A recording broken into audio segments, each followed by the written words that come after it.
রাজনীতির মাঠে সবচেয়ে ভয়ঙ্কর সময় কোনটা জানেন? বিদায় বেলা। কারণ তখন আর ক্ষমতা হারানোর ভয় থাকে না। মুখের তালাগুলো আপনা আপনি খুলতে শুরু করে। ক্ষমতায় থাকতে যে সত্যগুলো কেউ বলার সাহস পায় না, বিদায়ের ঘণ্টা বাজলেই সেগুলো একে একে বেরিয়ে আসে। ডক্টর ইউনূসের নেতৃত্বাধীন অন্তর্বর্তীকালীন সরকার বাংলাদেশের ইতিহাসে জায়গা করে নিয়েছে ঠিকই, কিন্তু সম্মানের পাতায় বিতর্কের ঊর্ধ্বে তার কি নিজেদের জায়গাটা ধরে রাখতে পারল, নাকি বিদায়ের পর বের হতে শুরু করছে এমন সব চাঞ্চল্যকর তথ্য যা পুরো দেশের রাজনৈতিক হিসাব নিকাশ পাল্টে দিচ্ছে? গোপন চুক্তি, তড়িঘড়ি করে আইন পাশ, আর হঠাৎ করে উড়ে আসা এক রহস্যময় শব্দ ডিপ স্টেট। সব মিলিয়ে এখন বাংলার আকাশে বাতাসে একটাই প্রশ্ন: এতদিন আমরা যাদের সরকার হিসেবে দেখলাম, তারা কি আসলেই দেশ চালিয়েছিলেন, নাকি ডক্টর ইউনূস শুধুই কারো হাতের পুতুল ছিলেন? মাস পেরিয়েছে, কিন্তু বিতর্কের যেন শেষ নেই।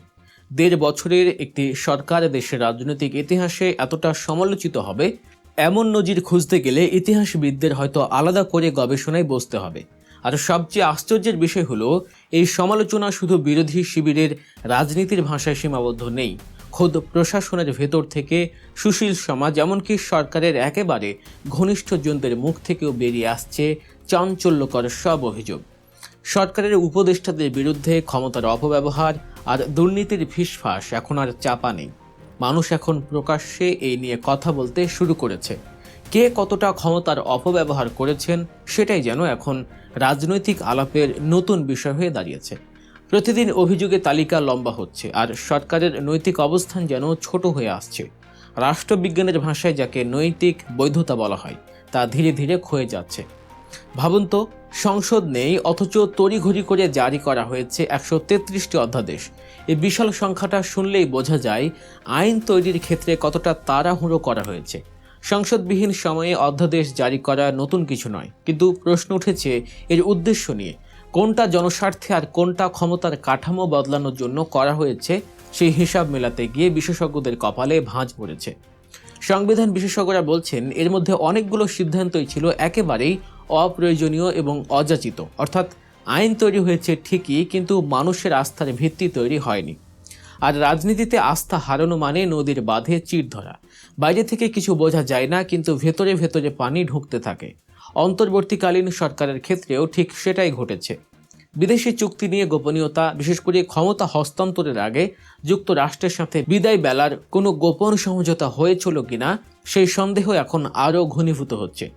আশ্চর্যের বিষয় হলো, যারা একসময় এই সরকারের কট্টর নীতিগত সমর্থক ছিলেন, সেসব থিঙ্ক ট্যাঙ্ক বা বুদ্ধিজীবীরাও এখন প্রকাশ্যে সমালোচনা করছেন।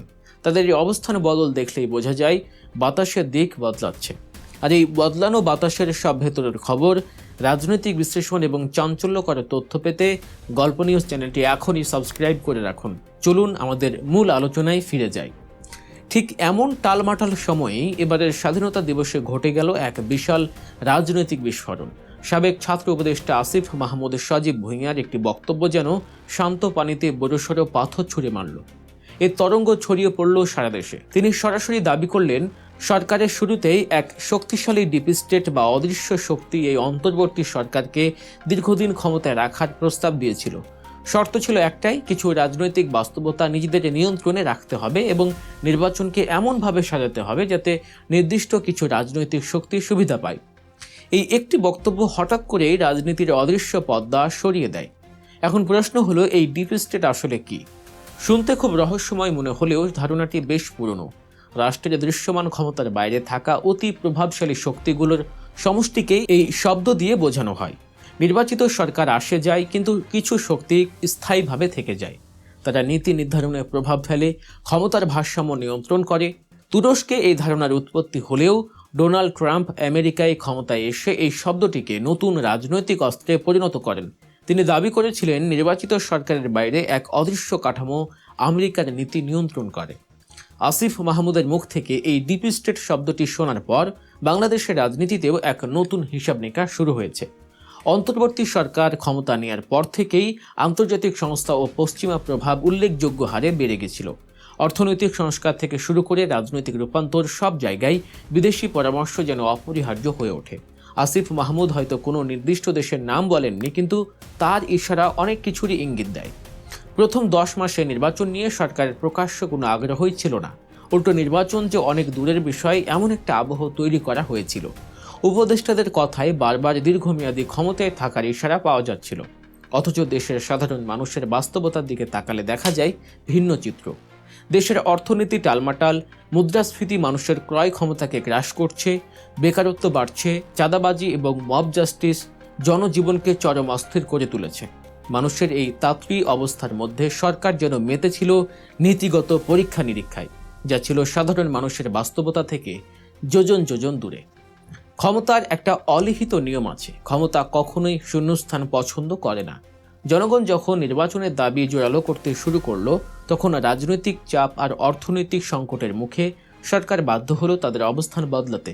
কিন্তু এর মধ্যেও অভিযোগ উঠতে থাকলো যে সরকারের ভেতরেই একটি অতি শক্তিশালী অংশ নির্বাচন বিলম্বিত করার নানা ছক কষছে।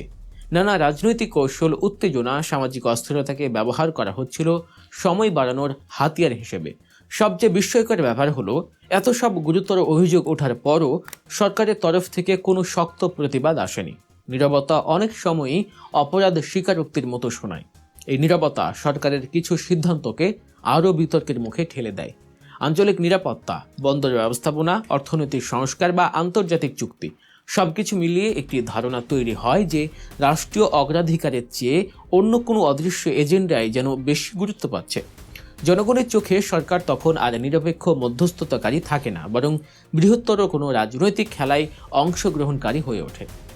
এই জায়গায় এসে সবচেয়ে কঠিন প্রশ্নটি সামনে আসে, ডক্টর ইউনূস কি আসলেই সব সিদ্ধান্তের কেন্দ্রে ছিলেন, নাকি বৃহত্তর কোনো শক্তির সুনিপুণ কৌশলে পরিচালিত এক প্রতীকী নেতৃত্ব ছিলেন তিনি?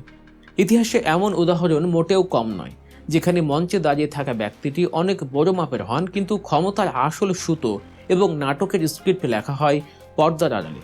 বাংলায় একটা প্রবাদ আছে, নাচতে না জানলে উঠান বাঁকা। কিন্তু বর্তমান প্রেক্ষাপটে উল্টো প্রশ্ন উঠছে, উঠান কি সত্যি বাঁকা ছিল, নাকি নাচের তালটাই অন্য কোথা থেকে নির্ধারণ করে দেওয়া হচ্ছিল? অন্তর্বর্তী সরকারের কর্মকাণ্ড বিশ্লেষণ করলে মনে হয় সিদ্ধান্তগুলো অনেক সময়ে একই দিকে ঝুঁকেছে, যেদিকে আন্তর্জাতিক ও অদৃশ্য শক্তির স্বার্থ মিলে গেছে। তাই আজ সবচেয়ে বেশি প্রয়োজন দোষারোপ নয়, বরং সত্য অনুসন্ধান। কে কোথায় অর্থ পাচার করেছে, কে নির্বাচনকে নিজেদের মতো করে সাজাতে চেয়েছে, কারা ক্ষমতা দীর্ঘায়িত করতে চেয়েছিল, এই উত্তরগুলো বের হলেই হয়তো ডিপ স্টেট রহস্যের আসল জট খুলবে। গণতন্ত্র শুধু ভোটের মাধ্যমে টিকে থাকে না, সত্য উদ্ঘাটনের সাহসের উপরেও দাঁড়িয়ে থাকে। শেষ পর্যন্ত ইতিহাসের আদালত খুবই ধীর, কিন্তু চরম নির্মম। সময়ের সাথে সাথে যেখানে সব পর্দা সরে যায়, তখন আর ব্যক্তি নয়, সিদ্ধান্তই বিচারের কাঠগড়ায় দাঁড়ায়। ইতিহাস কি ডক্টর ইউনূসকে একজন মহান সংস্কারক হিসেবে মনে রাখবে, নাকি সময়ের মঞ্চে দাঁড়িয়ে থাকা এক নাচের পুতুল হিসেবে? রাজনীতি, দেশ ও বিদেশের এমন আরও বস্তুনিষ্ঠ, সাহসী, বিশ্লেষণধর্মী ভিডিও পেতে গল্প নিউজ চ্যানেলটি সাবস্ক্রাইব করুন। আপনার একটি সাবস্ক্রিপশন আমাদের আরও সত্য তুলে আনতে সাহস যোগাবে। ভালো থাকুন, সুস্থ থাকুন, সচেতন থাকুন, গল্প নিউজের সাথেই থাকুন।